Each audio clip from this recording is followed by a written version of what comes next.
Masih bersama kami saat ini pakar psikologi forensik Reza Indragiri Amriel dan juga mantan Hakim Agung Gayus Lumbun. Pak Gayus, saya mau ke Anda dulu. Tadi dari pertanyaan yang disampaikan oleh Hakim, disampaikan atau mengonfirmasi kepada Susi, ada kalimat atau kamu atau aku bunuh kamu, begitu.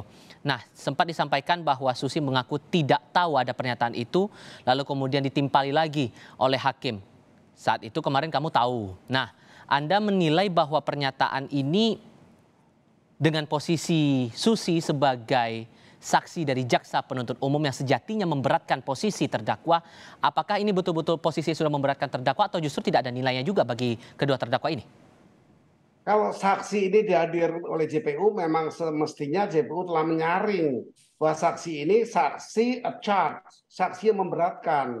Tapi kalau kemudian terjadi saksi ini banyak kali mencuatkan yang sifatnya meringankan, ya ini perlu dicurigai memang bahwa saksi mempunyai hubungan tertentu, ya tentu sebagai karyawan. Tapi kan saya katakan tadi, semestinya ketika dihadirkan dia sudah disadarkan bahwa kalau dia bohong ada ancaman hukumannya karena dia tidak termasuk salah satu kelompok saksi yang boleh mundur atau boleh tidak digunakan.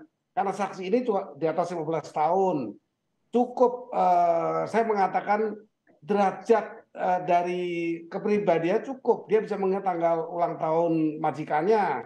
Artinya dia dalam posisi yang sehat, yang bisa menjawab. Tapi jawabannya seringkali tidak tahu, lupa. Nah ini juga bagian termasuk saksi yang laki-laki yang barusan ditayangkan ini. Letusan itu kan berapa kali itu dia bisa mengatakan lebih dari 3 kali kalau tidak saya salah dengar ya. Itu artinya dia punya ketepatan intelijensianya cukup mampu untuk menghitung ya. Tetapi ketika ditanya apakah ada tadi yang Susi, apakah ada kalimat aku tembak kamu misalnya, itu tidak ada, dia tidak dengar katanya. Tetapi perlu di cross check dengan yang lain. Yang penting bagi saya, kalau ada ungkapan-ungkapan seperti ini yang janggal, akan dicari terus oleh JPU dan majelis, siapa yang menyuruh dengan tujuan apa yang didalami itu sebenarnya. Kalau ditemukan ada yang menyuruh ini juga termasuk pasal 55 dari ancaman hukuman keterangan palsu, juga terkait dengan obstruction of justice. Karena hasutan ini bertujuan untuk menghalang-halangi, merintangi proses hukum. Ada dua hal inilah yang mungkin perlu disikapi kalau kita menemukan saksi yang masuk kepada keterangan bohong. Baik, tapi secara prinsip beracara pidana sendiri, Pak Gayus, saat satu saksi dihadirkan untuk terdakwa yang berbeda-beda tapi keterangannya berubah-ubah, maka nilainya jadi nihil atau bagaimana sebetulnya? Iya, hakim perlu curiga, kemudian hakim berkali-kali kemarin pun mengingatkan ancaman hukuman yang berat ini, sehingga itu membuat saksi sadar. Kalau saksi tidak sadar, maka majelis berhak untuk memerintahkan JPU mengusut dengan keterangan palsu di bawah sumpah.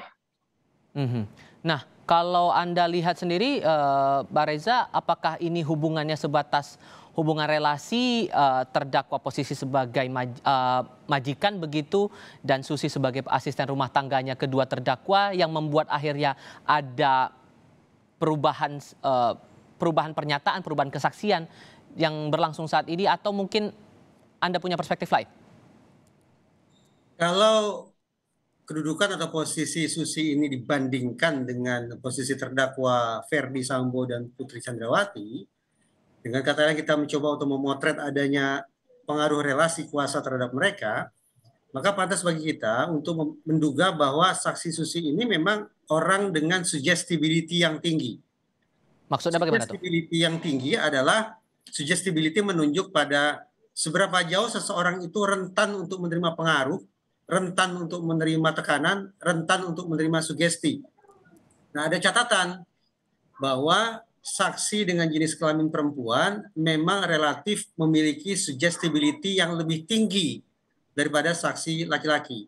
Terlepas dari jenis kelamin, sekali lagi, kedudukan mereka secara sosial, di mana dua orang terdakwa pada posisi yang lebih tinggi, yang lebih berkuasa, sementara saksi Susi berada pada posisi yang lebih rendah, dikuasai, maka patut sekali lagi bagi kita untuk menduga bahwa andaikan informasi atau keterangan yang disampaikan oleh saksi Susi adalah keterangan palsu atau keterangan mengada-ngada, maka itu merupakan hasil dari sugesti. Dan ketika Susi menerima sugesti itu, maka sekali lagi dia tepat untuk disebut sebagai orang dengan suggestibility yang tinggi. Tapi bisa tidak dia lepas dari kekangan hubungan relasi dengan dua terdakwa ini sebagai majikan mereka, sebagai atasannya Susi begitu, untuk bisa bersaksi dengan, saya bisa katakan dengan tenang begitu, dengan lepas begitu di muka persidangan? Kalau kita berasumsi bahwa faktor eksternal yang mempengaruhi atau mensugesti Susi itu adalah Ferdi Sambo dan Putri Chandrawati, maka sangat penting bagi majelis hakim untuk meyakinkan saksi Susi bahwa sekarang justru yang berkuasa atas diri saksi Susi bukanlah Ferdi Sambo dan Putri Chandrawati, melainkan majelis hakim sendiri. Dan tanda petik tekanan yang diberikan oleh majelis hakim pada saksi Susi hanya satu, yaitu sampaikan apa adanya. Tidak ada yang didistorsi, alias dibelokkan ke kanan ke kiri, dan juga tidak ada yang difragmentasi, dipecah sana, dipecah sini. Sekali lagi, kemampuan atau seberapa jauh majelis hakim bisa meyakinkan saksi Susi, dia sudah lepas dari tekanan dua orang terdakwa, maka diharapkan bahwa saksi Susi akan bisa menyampaikan keterangan secara lebih alami.